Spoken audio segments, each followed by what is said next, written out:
साहब जी, अब seat number बता दें जी। 104 बटन दबाएं जी, वाइट 104 जी। बिस्मिल्लाहिर्रहमानिर्रहीम। शुक्रिया जनाब स्पीकर। चार्ज एक्सपेंडिचर पे बात करनी है तो सबसे पहले मैं आइटम नंबर 64 पे बात करूंगा जो पेंशन से डील करता है। इसमें एक चीज है कि जो गवर्नमेंट पेंशन मिनिमम रखती है और एक गवर्नमेंट मिनिमम वेज रखती है, तो इसमें फर्क बहुत है। और जो मिनिमम वेज से यही इसलिए डिटरमिन की जाती है कि ये वो रकम है जिससे एक जो घराना है वो अपना गुजर बसर कर सकता है। लेकिन जब वो सरकारी मुलाजमीन जो हैं वो रिटायर होते हैं तो अचानक से उनकी सैलरी बहुत कम हो जाती है और एक्सपेंडिचर्स जो होते हैं वो यूजुअली बढ़ रहे होते हैं इन्फ्लेशन की वजह से। इसलिए गवर्नमेंट से यही है कि ये जो मिनिमम पेंशन है उसको मिनिमम वेज के बराबर लेके जाएं। इसका फाइनेंशियल बर्डन तो होगा लेकिन इसमें वो पेंशन रिफॉर्म के थ्रू बहुत ज्यादा स्पेस निकाल सकते हैं जिससे ये मिनिमम वेज और मिनिमम पेंशन को इकट्ठा कर सकें। उसके बाद आइटम नंबर 73 है फॉरेन अफेयर्स डिवीजन के एक्सपेंसेस। जनाब स्पीकर, अटेंशन चाहिए आपकी। जारी रखें जी। अब सुने भी ना, आप देख रहे हैं कोई और जी जी। मैं देखें, आपकी जो स्पीच है वो ऑलरेडी रिकॉर्ड होती है। मिनिस्टर साहब बैठे हैं, फाइनेंस मिनिस्ट्री बैठी है, डोंट वरी। और चेयर जो है वो एक रिस्पेक्टेबल चीजें हैं, वो आपको हमेशा वॉच कर रही होती है। सर, फॉरेन अफेयर्स डिवीजन की जो फंडिंग है उसके में आज ये ऐवान में बार बार कहा गया है कि हमारी पाकिस्तान की कामयाब तरीन फॉरेन पॉलिसी है। लेकिन पिछले 1-1.5 साल में जितने फॉरेन पॉलिसी चैलेंजेस आए हैं उसमें यही देखा है कि जहां भी कोई चैलेंज आया है उसमें पाकिस्तान को कामी के अलावा कुछ नहीं मिला। जब कश्मीर पे इंडिया ने शब खून मारा है तो उसमें हमारे इतने ज्यादा ब्रदरली कंट्रीज थे, OIC कंट्रीज थे, लेकिन पाकिस्तान के साथ उस टाइम 1 या 2 मुल्क, टर्की, ईरान, मलेशिया, इनके अलावा कोई मुल्क नहीं खड़ा हुआ। और उसके बाद जब मलेशिया में एक रीजनल समिट हुआ तो उसमें पाकिस्तान ने भी पीछे हट गया। जो मुल्क पाकिस्तान के साथ उस मुश्किल वक्त में खड़े भी हुए थे तो पाकिस्तान ने उनके साथ कमिटमेंट करके बैक ट्रैक कर लिया। और उसके बाद वो मुल्क सोचते होंगे कि हमने पाकिस्तान के लिए इंडिया की ट्रेड बाइकआउट की थ्रेट भी हमने बर्दाश्त की, लेकिन पाकिस्तान जो है वो इतना अनरिलायबल है कि वो वादा करके मुकर जाता है। उसके बाद अभी UN सिक्योरिटी काउंसिल के इलेक्शन की बात हुई तो उसमें बाकी कंट्रियों ने तो इंडिया के खिलाफ क्या वोट देना था, उसमें पाकिस्तान भी इंडिया के खिलाफ वोट ना दे सका। और अगर इन्होंने अच्छे तरीके से लॉबिंग की होती तो बड़े बड़े मुल्क हार जाते हैं। हालांकि कनाडा जो है उसकी बहुत बड़ी इंटरनेशनल स्टैंडिंग है, लेकिन इस दफा कनाडा जो है वो अपनी सीट नहीं जीत सका। तो इसमें कोई इंडिया की इतनी बड़ी नहीं है कि दुनिया में इंडिया के था। इसमें अगर अच्छे तरीके से इसको एंटिसिपेट करके मैनेजमेंट करके अगर इसको मैनेज किया जाता तो इसमें किया जा सकता था।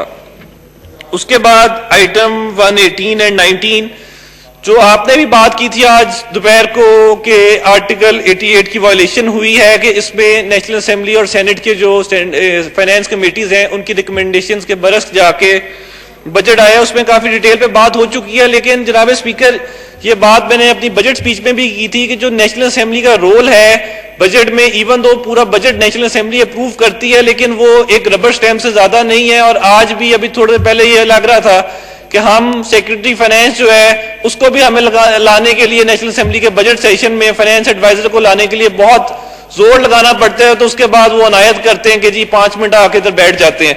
तो उसमें नेशनल असेंबली की आज इस दफा जो हुआ है, अगर ये गवर्नमेंट को कोई मॉनेटरी कंसर्न्स है, वी अंडरस्टैंड कि एक क्राइसिस है, फाइनेंशियल क्राइसिस है, तो उसमें ये चीजें पहले फाइनेंस कमेटी के थ्रू मैनेज की जा सकती थी। लेकिन ये दफा पहली दफा हुआ है कि फाइनेंस कमेटी ने जो अमाउंट अप्रूव की है वो गवर्नमेंट ने एक्सेप्ट नहीं की। तो उससे ये इंप्रेशन स्ट्रेंथन होता है कि जो नेशनल असेंबली अपनी मर्जी का बजट अपने लिए नहीं बना सकी तो उसकी मर्जी से पाकिस्तान का बाकी बजट क्या बनेगा। उसके बाद सर प्रेसिडेंट हाउस में तकरीबन 1 बिलियन के करीब लगा है, लेकिन इसमें पे डिस्पेरेंसी बहुत है। मुख्तलिफ गवर्नमेंट डिपार्टमेंट्स की एम्प्लॉयज हैं, सेम पे स्केल में उनको डिफरेंट अलाउंसेस मिलके।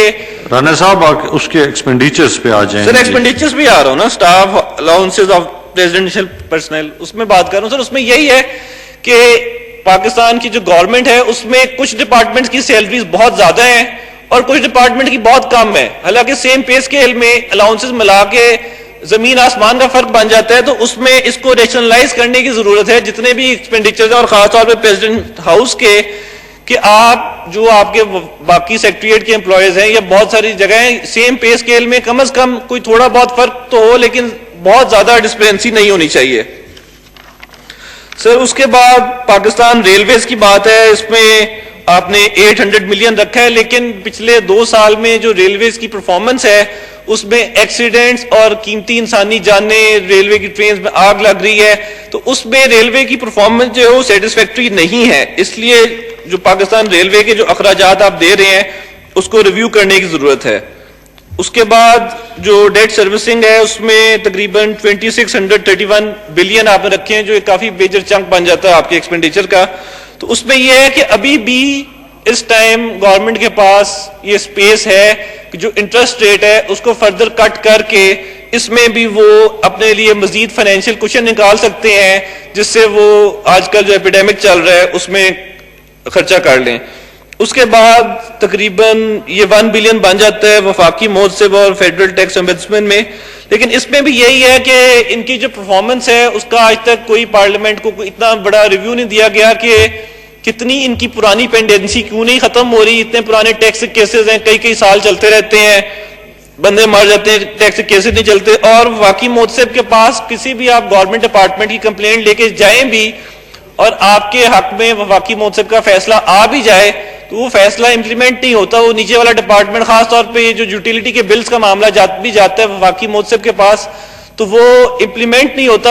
और इसी वजह से हालांकि ये जो इंस्टीट्यूशन है इसका जो स्पिरिट है वो बहुत अच्छे है, लेकिन अवाम उसकी एक्सेस इसलिए नहीं है क्योंकि अवाम को ट्रस्ट नहीं है इस पे, कि लोग जाते हैं किसी गवर्नमेंट डिपार्टमेंट के अगेंस्ट कंप्लेन करने, या जो भी आपके खासतौर पर यूटिलिटी के बिल्स के बहुत केसेस जाते हैं, बिजली के, सुई गैस के, लेकिन उसमें वफाकी मुहतसिब जो है उसके फैसले या तो आते नहीं है, और आते हैं तो जो गवर्नमेंट डिपार्टमेंट्स हैं वो डिसरिगार्ड कर देते हैं, बल्कि पीनलाइज करते हैं, उस बंदे का पहले ही कनेक्शन काट देते हैं कि हमारे पास वफाकी मुहतसिब के पास गया हुआ है। उसके बाद इलेक्शन कमीशन को 3 अरब 3.148 बिलियन दिए गए हैं। हालांकि इस साल कोई मेजर इलेक्शन भी नहीं है, इसका रीजनिंग जो है that only the government can explain कर रहे हैं, क्या कर रहे हैं, क्योंकि ये बहुत बड़ी अमाउंट है। और सर लास्ट में ये कहना चाहूंगा कि जितने भी डिपार्टमेंट्स के जो बजट्स हैं वो तकरीबन जू बजू आ गए हैं, सिर्फ अगर रिडक्शन हुई है तो नेशनल असेंबली और सेनेट में हुई है। और ये अगर इनको, I am repeating my self, कि अगर करना था पहले कर लेते। ये सिर्फ इससे ये साबित हुआ है कि जो पार्लियामेंट है वो इतना पावरलेस हो गया कि उसका जो कॉन्स्टिट्यूशनल राइट है वो उसको इन्फोर्स भी नहीं करा रहा। वो आपने भी पॉइंट आउट किया, स्पीकर साहब ने भी किया, लेकिन यहां तक नौबत ही नहीं आनी चाहिए थी, क्योंकि ये इससे मैसेज तो अच्छा नहीं जाता। इससे ये मैसेज जाता है कि हम इधर जो मर्जी बात कर लें, होनी वही है, जो मिनिस्ट्री में किसी अनइलेक्टेड आदमी ने डाल के भेज देनी है वो आ जानी है, और उसके बाद फिर कुछ भी नहीं होना। इसलिए आपने भी अच्छा रोल अदा किया है, इस इशू को हाईलाइट किया है, स्पीकर साहब ने भी उस पर रूलिंग दे के। तो ये है कि आइंदा इस तरह का कोई भी स्टेप जो है गवर्नमेंट भी पहले रिव्यू कर ले, जब बाद में आपने अगर कोई यू टर्न लेना है तो यू टर्न से पहले आप ले लें, तो आपको भी इतनी शर्मिंदगी ना हो और इस तरह का इशू भी ना बने। शुक्रिया जी। मोहतरम आगा रफीउल्लाह खान साहब जी।